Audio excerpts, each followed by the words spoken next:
Hello everybody, welcome back to my channel, or welcome to my channel. If you don't know me, I am DH Tarot on TikTok. Today I'm going to be speaking to you about tarot cards. I'm not going to explain what each individual card means in this video. I'll probably do that in a future video, but I want to explain what tarot actually is, how you can use it, the different types of readings you can do, and basically give you more of an insight if you're new to tarot or new to witchcraft and you want to get into tarot reading. Take a shot every single time I say tarot because that was a lot.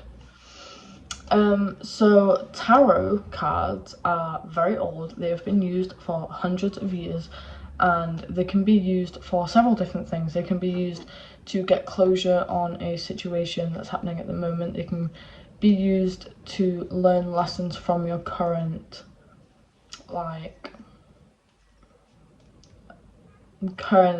dilemmas, if that's the right word. They can be used to predict the future depending on what path you're on at the moment. Obviously the future can change, it's nothing definite.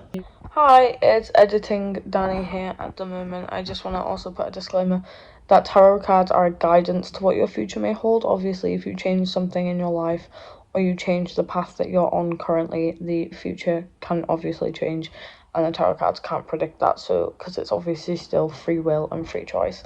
I want to put that disclaimer out there that tarot cards are accurate, but if you change your path, then your readings may vary or completely change. As well, tarot can also be used to get in touch with your ancestors or deities and to communicate with those deities or ancestors or spirits. There's a lot of misconception around tarot cards about them being evil. There's nothing evil about them. Like, they're literally cardboard with little pretty pictures on them that have meanings, and the fuck, like, how are you gonna say it's evil? Like, come on, get a grip. So there's also like another misconception around tarot cards, and it's that you're not allowed to buy your first deck when you are. You do not have to get gifted your first, sorry about the hiccups. You don't have to be gifted your first tarot deck. Like, you can go out and buy it. I bought my first tarot deck. Actually, I've bought all of my tarot decks. So, and nothing bad has come from it. Well, with tarot cards, another misconception around reading tarot or tarot cards in general is that you have to be a psychic to read them. You have to have some sort of like psychic awareness, when that is like not true.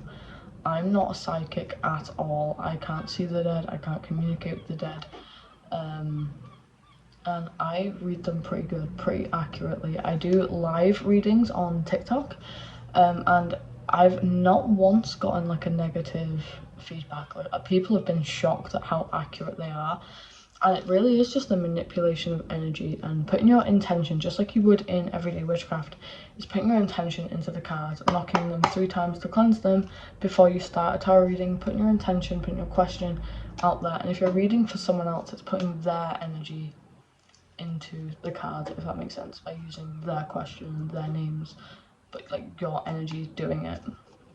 So that, yeah, there's a lot of misconceptions surrounding tarot, so I just wanted to clear those up. Tarot can come in many different forms, but each, like, many different like artworks on the decks. Like, this is the original Rider-Waite, and each card is so detailed. Like, everything, like when you're reading tarot, it's not just about the meanings of the card. Like, you know how each card has a specific meaning and it'll be the same for every deck, maybe like a tiny little bit different, but it'll be the same for every deck near enough. But like, there's so much detail. A lot of people don't pay a lot of attention to the detail in the tarot decks, the cards, but like, if you look here, everything down to these flowers, the background, the globe in his hand, the colour of his cape, the colour of his hat, it all means something to this card. And with the Fool, we'll get the Fool out, the dog, the cliff, the white, that's not white, is it? The yellow background, the way he's standing, what he's got, the white flower in his hand, the little stick with the bag on the end, his hat, like, every little detail in this card means something. It all brings that extra meaning to the card, and that's what I mean when I say that even though each tarot deck is the same with different patterns on it, the patterns will have like a different meaning to like add on to the original meaning, because like obviously with every tarot deck you get, the Empress is going to mean the same thing, the Fool is going to mean the same thing, the Two of Wands is going to mean the same thing, the Three of Cups is going to mean the same thing, but with that little detail different in the colours and the imagery will change something small about that meaning. So, but of course they all have like their general meaning, so you don't want to like get rid of that basically. I thought that I was never going to be able to learn tarot because there's 78 cards in each deck, and I'm like, that is a lot. That is a lot, but it comes so easy. The best way to learn is to practice, and whether it's practicing reading yourself or practicing reading friends and family, you just got to keep reading, even if you have to refer to a book by your side. Like, you'll soon come in tune with the intuitive messages and you'll be able to figure it out for yourself, like add your little like twang to the meanings, which is great. That's the beauty of tarot, is even though that every card has a specific meaning, you're able to twinge it to whatever you want. You're able to make it your own basically, which is great. It's all about your intuitive feeling and how this card makes you feel. And again, that's something you always want to pay attention to, is how the card makes you feel. What emotions are you getting from this? What are the colours telling you? What are like the patterns telling you? But yeah.